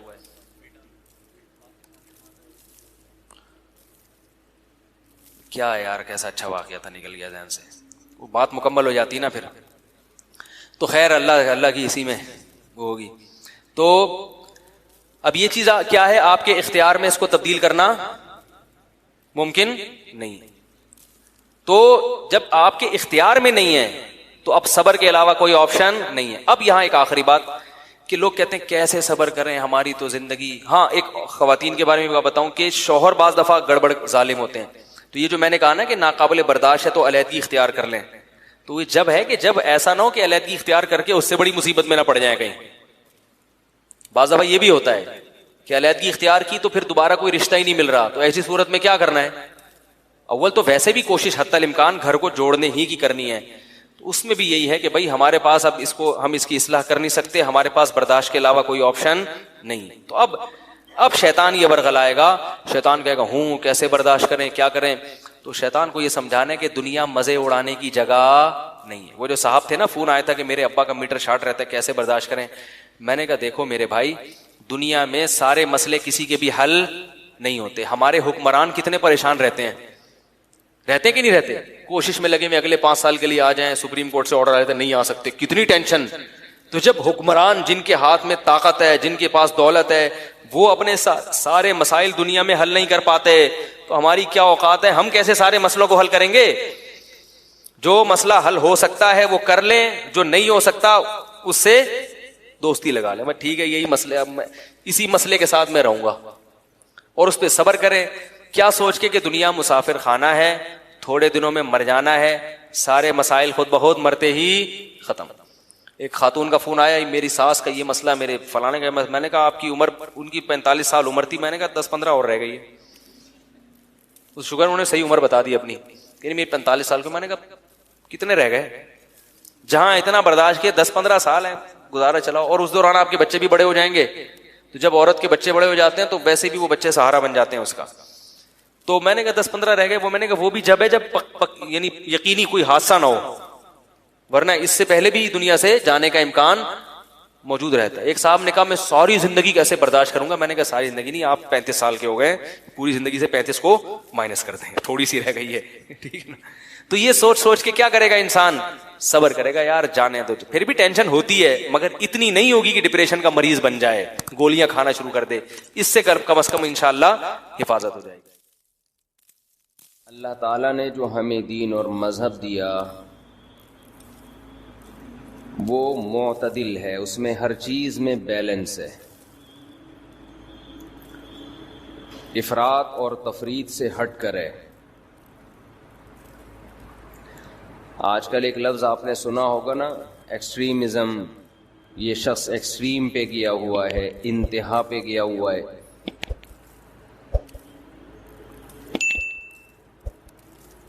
ہمارے جو مذہبی لوگ ہیں, جو اسلام سے محبت کرتے ہیں, بعض دفعہ وہ بھی ایک ایکسٹریم پہ چلے جاتے ہیں, انتہا پہ پہنچ جاتے ہیں. اور جو مذہب کو نہیں مانتے یا فالو نہیں کرتے وہ بھی ایک دوسری انتہا تک پہنچ جاتے ہیں. اسے کہتے ہیں انتہا پسندی. سمجھتے ہیں؟ یہ دونوں انتہائیں کسی بھی سوسائٹی کا, کسی بھی قوم کا بیڑا غرق کرنے کے لیے کافی ہیں. کسی قوم کا بیڑا اگر غرق کرنا ہے تو یا تو مذہبی انتہا پسندی تک پہنچا دیں اس کو, یا مذہب کی مخالفت میں ڈال کے. اچھا, مذہب کی مخالفت میں جب آپ آئیں گے تو ویسے انتہا پسندی کو پہنچیں گے آپ. پھر تو انتہا پسندی پھر دو قسمیں نہیں ہیں کہ معتدل اور انتہا پسند. آواز مزیدار نہیں آ رہی ہے, گونج رہی ہے آواز, پتہ نہیں ان کے ذمے تو لگایا تھا. تو جس کے ذمے لگاؤ پہلے اس کو سیٹ کرانا پڑتا ہے, پھر وہ آگے کام سیٹ کرتا ہے. پاکستان میں یہ ہے الحمدللہ. پاکستان میں یہ ہے کہ آپ کسی کے ذمے کوئی کام لگائیں تو پہلے اسے کسی کے ذمے لگائیں آپ کہ اس کو تو ٹھیک کرو, پھر آگے وہ کام ٹھیک کرے گا. دیکھو پاکستان کے جو ڈرائیور ہیں پوری دنیا میں مشہور ہیں. ہم بچپن میں یہ بات سنتے تھے. پھر یہ بھی ہم سنتے تھے پاکستان کے پائلٹ پوری دنیا میں مشہور ہیں. تو ہمیں نہیں یقین آتا تھا کہ یار ہر چیز میں دنیا ایکسپرٹ ہے, تو ڈرائیونگ میں ہماری قوم کہاں سے ایکسپرٹ ہو گئی؟ ہر چیز میں تو گورے ایکسپرٹ ہیں, تو ہم لوگ ڈرائیونگ میں کیسے؟ تو اس کا جو بات سامنے آئی نا کہ جتنے یہاں سڑک پہ کھڈے ہیں, کتے سامنے سے آ رہے ہیں, کوئی انٹی نکل کے آ جائیں گی ایک دم روڈ پہ سے, اور جو بائک والا ہوگا وہ فاسٹ ٹریک پہ چلائے گا, لینڈ کروزر والا وہ فٹ پاتھ کے قریب سے آرام سے جا رہا ہوگا, بائک والا 4 بچوں کو, بیوی کو, اور بھی 2-4 محلے والے لفٹ مانگتے ہیں ان سب کو بٹھا کے فاسٹ ٹریک پہ چلے گا. اوورٹیک ہمیشہ الٹی طرف سے کیا جائے گا. تو اس ماحول میں جس نے ڈرائیونگ سیکھی ہونا دنیا میں ظاہر ہے اس کا مقابلہ کوئی ڈرائیور نہیں کر سکتا. کچھ چیزیں ہیں بڑی سمجھنے کی ہیں. تو اسی طرح خوب سمجھ لیں, اب پائلٹ کا تو مجھے نہیں پتا, جہاز کھٹارا انہوں نے اڑا کے سیکھے ہیں, یہ جنگوں کی وجہ سے تجربہ ہو گیا واللہ عالم. لیکن ایک حقیقت ہے کہ انسان جس ماحول میں رہتا ہے نا تو اس میں یا تو وہ خراب ہو جاتا ہے یا بہت اچھا ہو جاتا ہے. یہ بہت امپورٹنٹ بات ہے, موضوع سے ہٹ کر ہے لیکن یہ پوائنٹ ٹو بی نوٹڈ ہے. اس سے آپ کو بہت کچھ سیکھنے کا موقع ملے گا. انسان جس ماحول میں رہتا ہے اگر وہ ماحول بالکل نارمل ہے تو نہ آپ بگڑیں گے لیکن نہ کوئی بہت زیادہ اچھے بنیں گے, آپ ایسے ہی رہیں گے نارمل جیسے ہوتے ہیں سب لوگ. یہ جو ایشیائی اقوام ہیں جن میں خاص طور پر یہ انڈیا, پاکستان اور بنگلہ دیش بھی اس میں شامل کر لیں, یہاں سب کچھ بہت زیادہ ہے. یہاں کوئی بھی چیز تھوڑی نہیں. یہاں بیماریاں بہت ہیں, غربت بہت ہے, کرپشن بہت ہے, قومیں بہت ہیں, کلچر بہت زیادہ ہیں. یعنی ایک گلی میں الگ کلچر ہوگا, اس کے محلے والے میں الگ لوگ ہوں گے, فرقے بہت ہیں. تو ایسے ماحول, اچھا اور بھی بہت کچھ ہے. اب ایسے ماحول میں انسان یا تو بگڑتا ہے لیکن اگر بنتا ہے تو پھر بہت زیادہ بن جاتا ہے.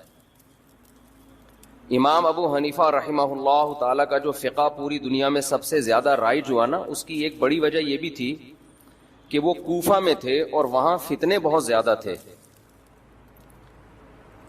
جو باطل فرقے وجود میں آئے نا, زیادہ تر آپ کو ملے گا اس دور میں کوفہ میں وجود میں آئے ہیں, مکہ مدینہ میں نہیں تھے یہ. تو ان باطل لوگوں میں کچھ لوگ تو ان کے ساتھ مل کے خراب ہو گئے, کچھ ان کے خلاف جو گئے ہیں نا, جنہوں نے کام کیا ہے, تو وہ دلائل کی دنیا میں مضبوط بہت ہو گئے. پھر وہ اس کی مثال ایسے جیسے آپ سعودی علماء سے قادیانیوں کے بارے میں پوچھو گے کہ ختم نبوت کے دلائل بتائیں, ان کو اتنے نہیں پتا ہوں گے. یہاں پٹیل پاڑا میں آپ جاؤ, کسی ختم نبوت کے کارکن سے پوچھو کہ ختم نبوت پر دلائل کیا ہیں, وہ دلائل کے انبار بھی لگا دے گا اور قادیانیوں کے اعتراضات کے جواب بھی دے دے گا. وہ وجہ کیا ہے کہ یہ فتنہ سعودیہ میں نہیں ہے, یہ فتنہ کہاں ہے, یہ یہاں پر ہے. یہاں اس کے ماہرین آپ کو ملیں گے. عربوں نے بھی ختم نبوت کے بارے میں یہاں کے علماء سے سیکھا ہے. یہ جو مولانا منظور چنیوٹی رحمت اللہ علیہ تھے, یہ عرب علماء کو دورے کراتے تھے, قادیانیوں کے بارے میں اویئرنیس دیا کرتے تھے. تو جس جگہ پہ جو فتنہ ہوتا ہے نا, جو چیز زیادہ ہوتی ہے, یا تو آپ اس میں بہہ جاتے ہیں. اگر آپ نہیں بہتے تو اللہ آپ میں وہ کمالات پیدا کرتے ہیں کہ وہ ان قوم میں نہیں ہوتے جن کو مسائل کا سامنا نہیں ہے. یہاں ایک اور بات, جن گھروں میں ذرا بھی جھگڑے نہیں ہوتے, سارے چیزیں بالکل سیٹ چل رہی ہیں, ان گھروں کے بچے نہ بگڑتے ہیں نہ کوئی بہت زیادہ باصلاحیت پیدا ہوتے ہیں. لیکن جن گھروں میں بچوں نے ابا اماں کے, بہن بھائیوں کے کچھ پھڈے مڈے دیکھے ہوں, تو یا تو وہ بچے بھی بگڑ جاتے ہیں, یا ان بچوں میں اللہ تعالیٰ برداشت پیدا کر دیتے ہیں. انہیں پتا ہوتا ہے کہ جھگڑا شروع کہاں سے ہوتا ہے اور ختم کیسے ہوتا ہے. معاشرے میں وہ زیادہ اچھا سروائیو کر سکتے ہیں. یہ میں اس لیے کہہ رہا ہوں کہ اتنا زیادہ چھوئی موئی بننے کی ضرورت نہیں ہے کہ ہر چیز ٹھیک ہو. ہر چیز ٹھیک ہوئی تو سب کچھ غلط ہو جائے گا. اب یہاں سے مشکلات شروع ہو گئی. دیکھو آسٹریلیا میں تھا تو وہاں کووڈ آ گیا. جب کووڈ آیا تو جنرل اسٹوروں پہ لوٹ مار شروع ہو گئی اور ٹیشو پیپر شارٹ ہو گئے. جہاں ٹیشو نظر آیا پبلک بھاگی, گورا بھاگ رہا ہے اس کی طرف, ٹیشو چاہیے ٹیشو. ڈکیتیاں بھی شروع ہو گئیں. ہمارے یہاں ایسے بچے اغوا نہیں ہوتے جیسے وہاں ٹیشو پیپر کے ڈبے اغوا ہو رہے تھے. ڈاکو, اب میں خود اپنی طرف سے بھی کچھ بتا رہا ہوں نا, یقیناً یہی سچویشن ہو گئی تھی. ڈکیتیاں ہوئی ہیں جناب, ٹیشو پیپر غائب, بلیک میل کر رہے ہیں, اتنے کروڑ دے گا تو ڈبہ ملے گا. یہی ہوتا ہے نا بچے جو اغوا ہوتے ہیں. تو ہم جو کہتے تھے نا گورے بہت اچھے ہیں, ہوں گے اچھے, تو میرا سفر بھی ہے گوروں کے ملک میں زیادہ ان کی وہ بھی نہیں کر سکتا, بہت اچھے ہیں.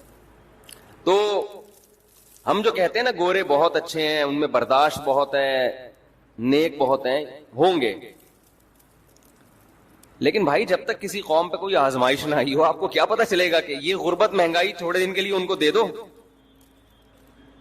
تھوڑے دن کے لیے یہ غربت مہنگائی کرپشن کھڈے, پیچھے سے ہارن بجا رہے ہیں, کم بخت بائک ہٹا ہی نہیں رہا, الٹا آپ کو غصے سے مڑ کے دیکھ رہا ہے کہ جیسے ہم غلط کر رہے ہیں یہ صحیح کر رہا ہے, اور پھر آگے سے گالی بھی نکال رہا ہے.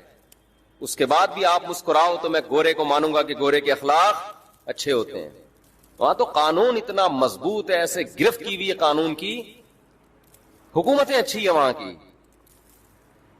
تو ہمیں اندازہ ہوا وہاں پہ, وہاں لوگوں نے بھی بتایا کہ اتنی لوٹ مار, بھائی ٹیشو لے کے جاؤ تو اس کو, یعنی ایسی لوٹ مار, کیونکہ پانی وانی تو ہوتا نہیں ان کے واش روم میں, تو ٹیشو ہی ان کا آخری سہارا ہے, ٹیشو ہی آخری سہارا ہے.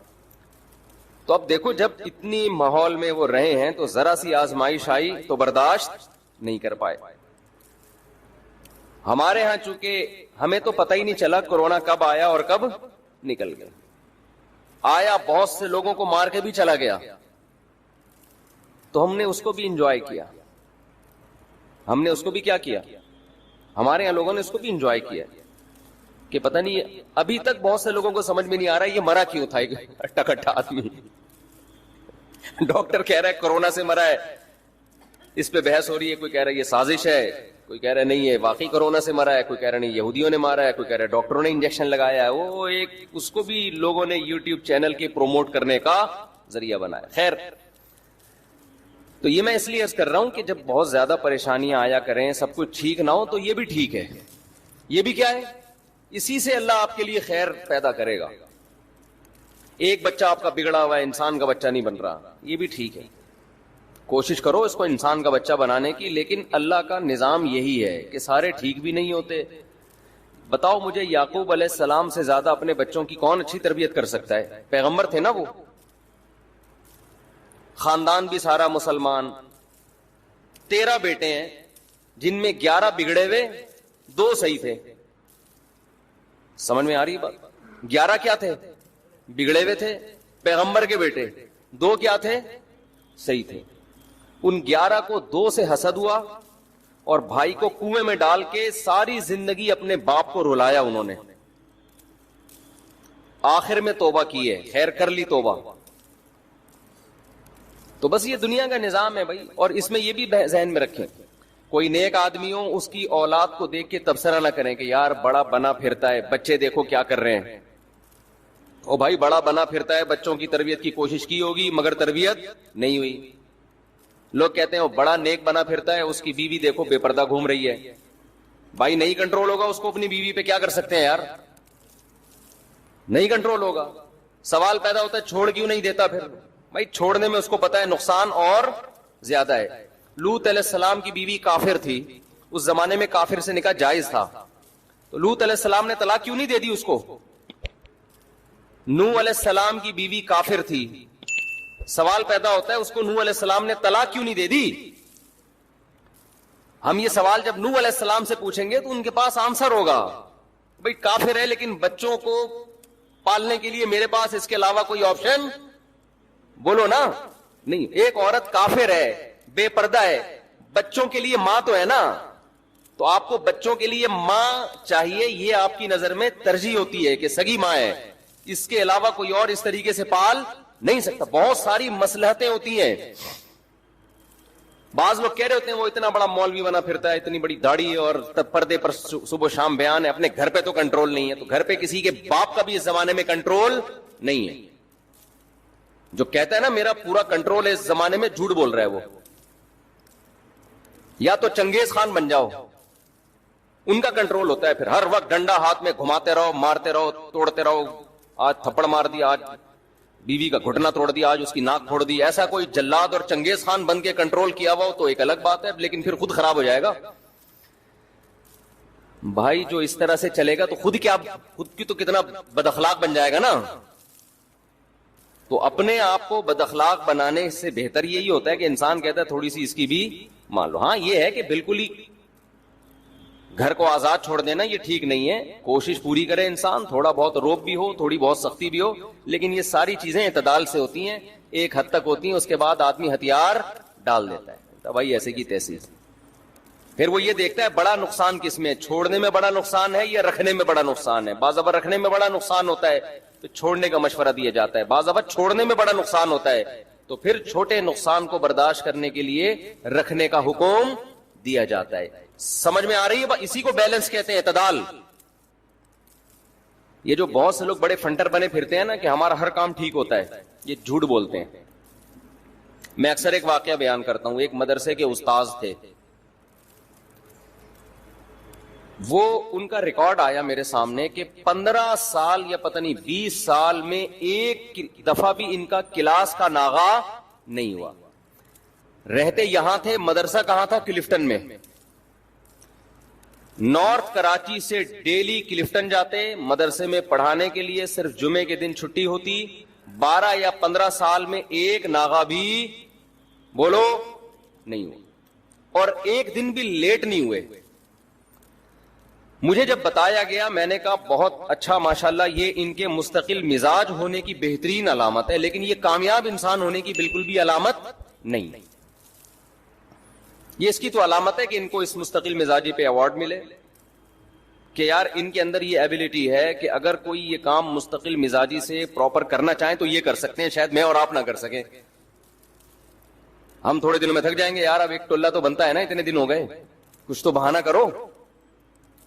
مستقل مزاجی کی دلیل ہے، اس پہ ایوارڈ ملنا چاہیے. لیکن کامیاب انسان ہونے کی دلیل یہ اس شخص سوسائٹی میں سروائیو نہیں کر سکتا. وجہ اس کی ہے کہ جب آپ شادی شدہ ہیں، آپ کے بچے بھی ہیں، کراچی کے حالات اس زمانے میں ہڑتالیں بھی ہو رہی ہیں، پتھراؤ بھی ہو رہے ہیں، جلاؤ گھیراؤ بھی ہو رہا ہے، بندے اغوا بھی ہو رہے ہیں، آپ کو کلاس کا اتنا ہوا بنا لیا آپ نے، بچے کی ٹانگ ٹوٹی ہوئی آپ نے کلاس کو. بھائی اس دوران ہوا ہوگا نا کچھ نہ کچھ. اچانک بیگم کی طبیعت خراب ہو گئی ہوگی، ہاسپٹل لے کے جانا ہے، نہیں جی میں نے ریکارڈ قائم کرنا ہے، مدرسے کا ناغا نہیں ہو سکتا. بیگم صلواتیں سنا رہی ہوگی، ان کو اپنا مدرسہ مجھ سے زیادہ پیارا ہے. کبھی بچوں کو ایمرجنسی ہو جاتی ہے، کیا خیال ہے؟ کوئی بچہ گر گیا چھت سے یا کچھ مسئلہ ہو گیا، نہیں بھائی مجھے کیا پیارا ہے، مدرسے میں ناغا نہ ہو. جو فطرت ہے نا، فطرت وہ آپ کے حساب سے اپنے آپ کو مینج نہیں کرتی ہے، آپ کو اپنے آپ کو فطرت کے حساب سے مینج کرنا پڑتا ہے. فطرت کے اصول کبھی نہیں بدلیں گے. فطرت یہ چاہتی ہے کہ آپ کے بچے بیمار بھی ہوں، ٹھیک بھی ہوں، مرے بھی. اللہ بچائے موت سے، مرتے تو الحمدللہ کم ہے اور اللہ بچا کے رکھے، سب کو زندگیاں دے، لیکن بیماری تو ہے نا.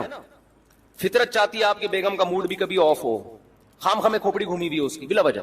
یہ بھی نیچر کا حصہ ہے، خوب سمجھ لو.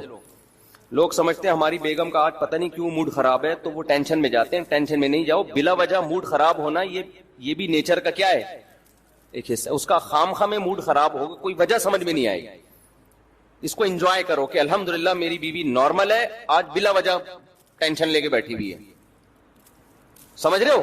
کیونکہ جو شادی شدہ نہیں، تجربہ نہیں ہوتا، وہ پھر پریشان ہوتے ہیں، یار ابا کا کبھی ہم نے بلا وجہ موڈ خراب نہیں دیکھا، اماں کا نہیں دیکھا، بیگم کو کیا ہوا.